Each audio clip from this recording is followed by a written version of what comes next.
지역의 이슈를 자세히 짚어보는 뉴스일대의 시간입니다. 영남일보 전준혁 기자 나와 있습니다. 네, 안녕하세요. 안녕하십니까?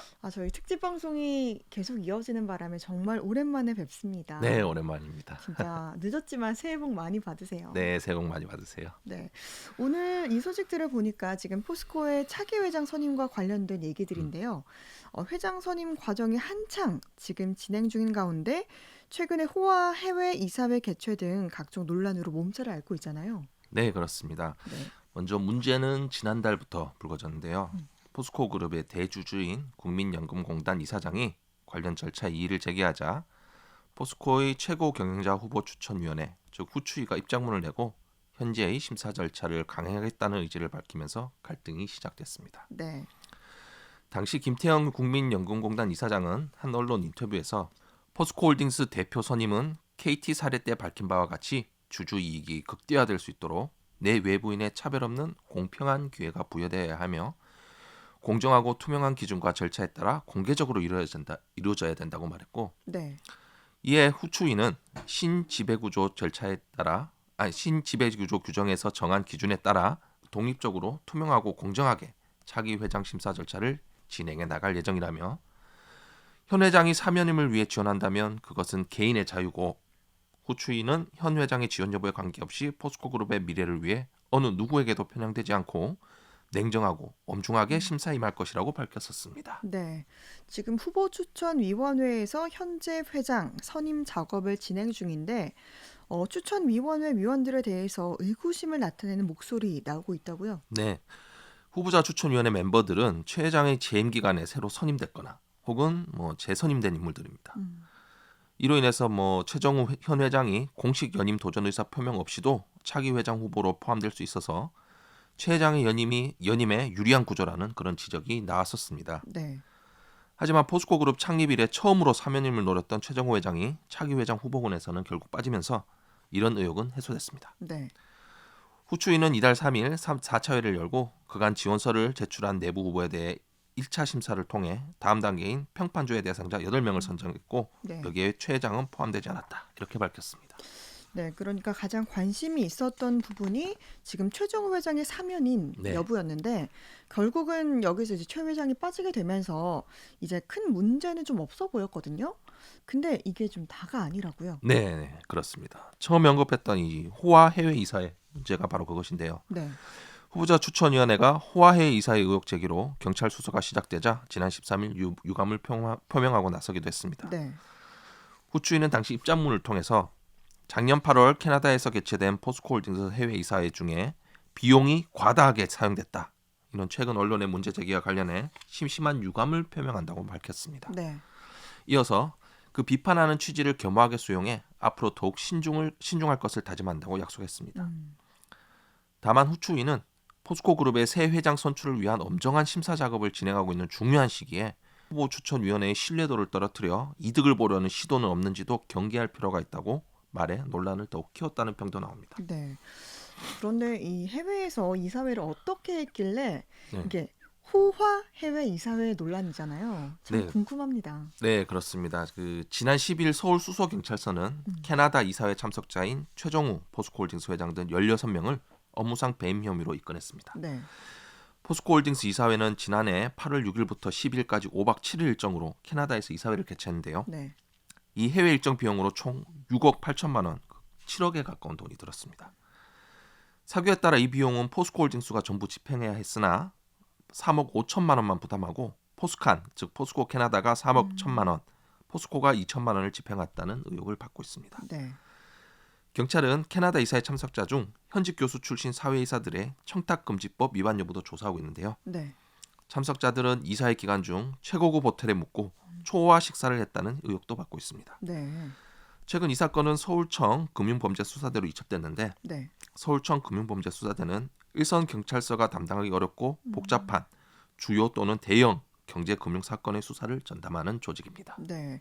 그러니까 뭐 최고급 호텔에 묵고 초호화 식사를 했다. 그러니까 이사회 한 번에 이제 7억 억원에 가까운 비용을 썼으니까 네. 이런 논란, 비판 나오는 게 어떻게 보면 참 당연해 보이긴 하는데요. 근데 포스코의 호화 해외 이사회가 이번이 처음이 아니다라는 얘기도 나왔죠. 네, 그렇습니다. 한 매체 보도에 따르면 최 회장과 포스코홀딩스 이사들이 2019년 8월에는 중국 베이징에서 열리는 하루짜리 이사회에 참석했는데요. 네. 그 이사회의 명목으로 전 세계를 이용해 음, 7일간 백두산 일대 등을 여행했다고 보도하기도 했습니다. 네. 여기에도 약 7억에서 음, 8억 원의 비용이 들었었는데 네. 이 중 상당 부분을 자회사인 포스코 차이나가 부담했다는 의혹이 음, 제기됐습니다. 이와 관련해 서울경찰청 관계자는 고발장에는 포함되지 않은 내용이라며 일단 고발 사실 위주로 수사할 것이고 필요하면 그 부분도 검토는 해볼 것이라고 밝혔습니다. 네. 이제 다시 차기 회장 선임 얘기로 돌아가서요. 지금 현재까지 그러면 18명, 압축된 후보군이 18명이죠? 네, 그렇습니다. 지난주인 17일 후보자 추천위원회는 6차 회를 열고 내외부 넓은 범위 후보군인 롱리스트 네. 18명을 확정했다고 밝혔습니다. 음, 내부 인사는 6명, 외부 인사는 12명인데 네. 이들 명단은 공개되지 않았습니다. 음, 이후 외부 인사 5인으로 구성된 CEO 후보 추천 자문단에 롱리스트 18명에 대한 자문을 의뢰했는데요. 네. 후추위는 자문단은 후추위와 독립해 후보들의 산업 전문성과 경영 능력을 철저히 검증할 것이라고 말했습니다. 네. 후추위는 자문단 평가 결과를 반영해 오는 24일 제7차 회의에서 숏리스트, 즉 압축 후보군을 결정합니다. 음, 이어 이달 말 심층 면접 대상자인 파이널 리스트를 확정할 계획으로 네. 파이널 리스트에는 5명 내외의 후보가 오를 예정이며 여기에 포함된 후보 명단은 공개될 전망입니다. 네. 그 롱리스트 확정 당시에 지금 최근 논란이 되고 있는 이사회, 해외 이사회 논란 관련해서도 입장을 밝혔다고요? 네, 후보자 추천위원회는 먼저 위원 모두가 엄중한 상황에 대해 깊이 인식하고 있고 논란이 되는 부분에 대해서 다시 한번 겸허한 자세로 지적을 받아들인다고 했습니다. 네. 그러면서 포스코 그룹은 전 세계를 무대로 사업을 영위하는 우리의 자랑스러운 글로벌 기업인 만큼 단순히 주주의 이익뿐 아니라 국가 경제의 미래와 회사의 지속 발전을 책임질 훌륭한 후보를 회장으로 선출하는 일을 가장 중요한 당면과제로 삼고 있다며 음, 이러한 막중한 임무를 차질 없이 수행하는 것이 후추의 최우선 책임임을 인식하고 회사와 주주를 위해 최상의 결과가 도출될 수 있도록 더욱 신중하고 공정하게 노력할 것이라고 했습니다. 네. 하지만 지금 포스코 최정우 회장과 이사회에 계속 날선 비판을 이어가고 또 실제로 직접 고발을 하기까지 한 지역 시민단체인 포스코 범대위는 이런 포스코에 다시 반론을 제기했다고요? 네, 그렇습니다. 그 후추위가 입장을 내자 여기에 다시 반론을 제기한 건데요. 네. 포스코 범대회는 17일 후추이 박희재 위원장이 캐나다 초호화 관광 이사회와 관련해 언론에 해명한 것에 대한 반박 성명을 발표했습니다. 네. 범대위의 강창호 위원장은 후보자 추천위원회가 언론을 통해 상식에 불과한 사실을 아주 특별한 지시인 것으로 해명하는 등 여론을 호도하려는 것은 자신들의 잘못을 덮으려는 수책이자 후추위 활동을 계속해 나가겠다는 의도라며 이미 후추위는 공정성과 도덕성을 상실한 만큼 포스코 사내는 물론 국민들의 분노가 더 이상 확산되지 않도록 하루빨리 사퇴하는 것이 현 상황을 수습하는 빠른 해결책이다. 이렇게 강력하게 주장했습니다. 네. 이 포스코 회장 선임 절차에 각종 의혹을 보내는 시선이 많은 만큼 더 공평하게 진행돼서 모두가 납득할 만한 그런 좀 결과가 나왔으면 좋겠고요. 다음 소식 또 살펴보도록 하겠습니다. 이번에는 한국지질자원연구원이 포항에 들어설 지진안전종합센터를 건립하기로 결론이 났다는데 이게 또 문제가 되고 있다고요. 네, 그렇습니다. 포항 지진안전종합센터 건립 등 지열 발전부지 안전관리를 위한 사업자로 한국지질자원연구원 컨소시엄이 선정되며 논란이 좀 거세지고 있습니다. 네. 지난 12일 한국에너지기술평가원 즉 애기평에 따르면 산자부와 애기평이 수행하는 포항 지열발전부지 안전관리사업 신규 지원 대상과제 수행기관으로 음, 한국지질자원연구원이 지난해 말 선정됐습니다. 네. 선정된 기관은 국비를 지원받아서 지진안전종합센터 기획 및 설계, 건축, 장비 도입 등 센터를 구축하는 일과 이후 센터 운영도 담당하게 됩니다. 네.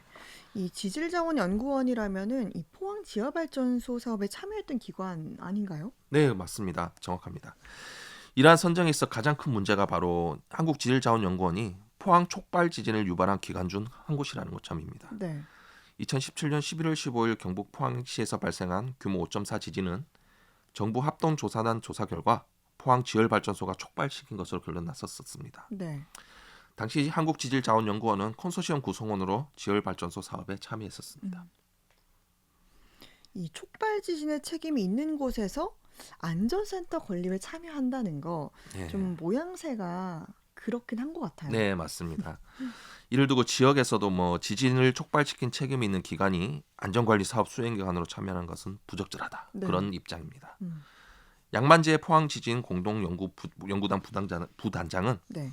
지진을 촉발시켜 놓고 아직까지 포항 시민에게 어떠한 사과도 하지 않는 한국지질자원연구원이 지진안전종합센터를 담당한다는 것은 말이 되지 않는다면서 뭐 권리까지는 그렇다 치더라도 최소한 시설 운영은 포항 시민이 신뢰할 수 있는 기관이 맡아야 할 것이라고 말했습니다. 네. 포항시도 여기 거들었는데요. 음. 포항시 관계자는 센터가 신뢰할 수 있는 기관이 될 수 있도록 방안을 강구하길 건의할 예정이다. 이렇게 비슷한 입장을 냈습니다. 근데 또 이와 다른 의견이 있네요. 네, 국내에서 지진 관련 독보적인 위치에 있는 국책 연구기관인 한국지질자원연구원이 네. 지진안전종합센터를 맡는 것이 뭐 당연하다. 뭐 이런 의견도 있습니다. 네. 지진 관련 한 전문가는 규모나 뭐 전문성 면에서 지진과 관련된 사업을 수행할 수 있는 능력은 한국지질자원연구원이 독보적으로 뛰어나다면서 기존 논란과는 별개로 한국지질자원연구원이 사업을 추진하는 것이 맞다고 밝혔습니다. 네. 애기편 관계자도 이번에 참여하는 연구그룹은 기존 지열 쪽에 참여했었던 본부하고는 다른 쪽 분들로 구성이 됐다면서 네. 연구 역량이나 여러 가지 평가 요소들을 통해 적정 사업자를 선정하다 보니 한국지질자원연구원으로 결론이 났다. 이렇게 밝혔습니다. 네. 오늘 뉴스일데이 전준혁 기자와 함께했습니다. 수고하셨습니다. 네, 감사합니다.